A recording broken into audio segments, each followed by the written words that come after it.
Known worldwide as the man who never slept, Al Herpen has become an internet fascination since his story has been rediscovered and recirculated all over the web. Born in 1862, Herpen lived what would be considered an extraordinarily ordinary life, all the way until his late 80s, in which he claimed he didn't sleep for 10 years. Upon the claim, he allowed investigators into his home, and they found no furniture used for sleeping. Herpen owned only a rocking chair, which he said he sat in at night and read until the next day. While no one was ever able to authenticate whether Herpen's claims were true, he was once tracked by a teenager who attempted to stay awake for an entire week and watch Herpen through his living room window. While the boy said he himself fell asleep on the 7th day, he never caught Herpen sleeping or even dozing. Herpen died at the age of 94 in relatively healthy condition. Daniel Tammet, an English instructor and autistic savant, has since the year 2000 left audiences in awe at the capacity of his memory. Tammet has not only photographic memory, but a state of recall that once allowed him to recite up to 22,514 digits of pi over the course of 5 hours. He has done TED Talks, written books, and even started his own website that teaches people how to unlock new means of memory in their own lives. He is considered one of the top savants in the entire world, and continues to teach and perform for audiences to this day in Paris, France. Eerily similar to the superhero Daredevil, teenager Ben Underwood developed retinal eye cancer at the age of 3 and had to have his eyes removed in surgery to protect himself. Rather than just relying on Braille and a walking cane to get around, Underwood developed a sense of echolocation by making clicking noises and reading the subtle vibrations from the objects around him. His heightened sense of sound and touch likely would have helped him start an incredible career in crime fighting had he practiced martial arts, but Underwood tragically died at the age of 16 in 2009 of the cancer he developed at a young age. While slicing a bullet in midair with a sword has long been an action movie myth and trope, Japanese Iaido master Salma Chi has proved his skill up to the task due to his incredible means of sensory processing. Ma Chi has been world-renowned for his ability to track and predict the movements of any object, no matter how small and fast, to a reflexive capacity. Simply put, his brain processes kinetic movement up to 30 times faster than the normal human brain. Because of this, he is capable of incredible feats, such as splitting a BB gun bead at speeds of almost 200 miles an hour with a sword, despite not being able to actively see the bullet itself. He was taken to task on this challenge and was filmed on a high-speed camera slicing the bullet in half. He also claims the world records for most sword cuts in a variety of different ways.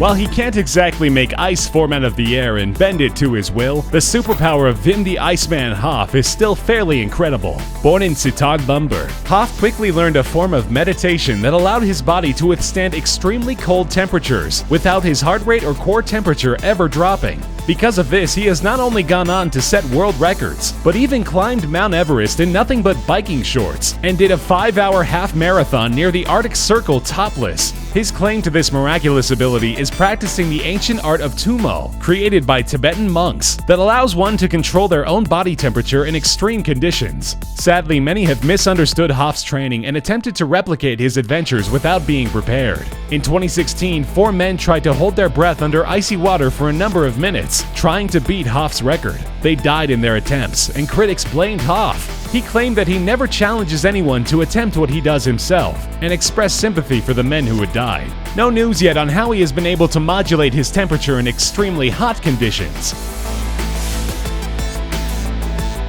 Dean Karnazes' incredible stamina has allowed him to live a life known as the Machine. His claim to fame came when he went without sleep for 80 hours in order to run 350 miles without any sleep. He has also run 50 marathons in all 50 states in exactly 50 days, allowing himself no recovery time for his muscles. The popular misconception about Karnazes is that he is one of the fastest men alive. Though he tracks perfectly average speeds, it is his endurance that makes him the subject of multiple tests, and his practice methods that are so widely deciphered.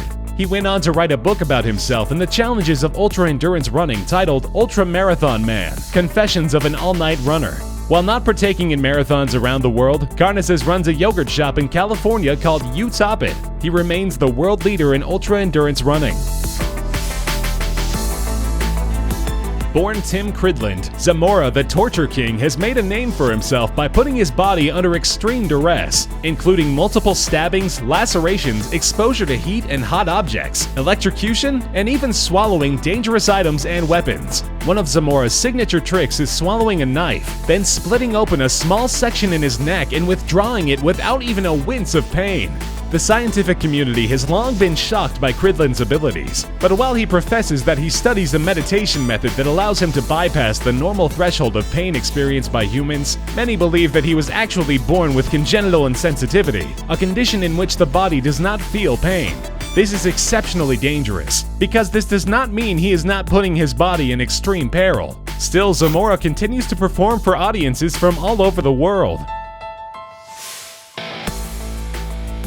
While being known for your ability to eat an entire bicycle isn't exactly what many would consider a fulfilling life, Michel Lotito has made a living as the man who can eat and digest just about any raw material.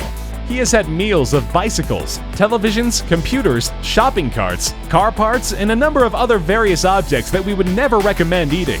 He began his strange eating habits for fun at the age of 16, and it's reported that between the years of 1959 and 1997, he has successfully eaten nearly 9 metric tons of metal. Surprisingly enough, when asked if there was any material he couldn't or wouldn't eat, Lotito claimed that bananas and hard-boiled eggs make him sick to his stomach. The center of controversy for a multitude of reasons, the man known as João de Deus, or John of God, has been said to have been given the supernatural healing powers of Jesus Christ. Running his own spiritual center in Brazil, John of God has performed surgeries on a reported thousands of guests who visit his church, all while not using any anesthetic or major operation tools. It is said he is capable of finding ailments within the body using only his hands, and fixes them by no internal means. Some reports claim that they have seen him pull tumors out of people's bodies merely by shoving his hands into their open wounds. And while he has a number of supporters who claim his powers are real, there are numerous detractors who say John of God is a con artist. He has been at the center of numerous investigations for sexual misconduct in regards to his staff, but the sheer number of people who claim he healed them of serious ailments is too powerful to outright ignore. Still, the full scope of John of God's powers are still up for debate, if he even really has them at all. Learning a language is exceptionally difficult, especially as an adult. But while the average human being is capable of speaking or understanding about 1.5 different languages, a man named Harold Williams decided that he would begin his conquest to learn as many as he possibly could.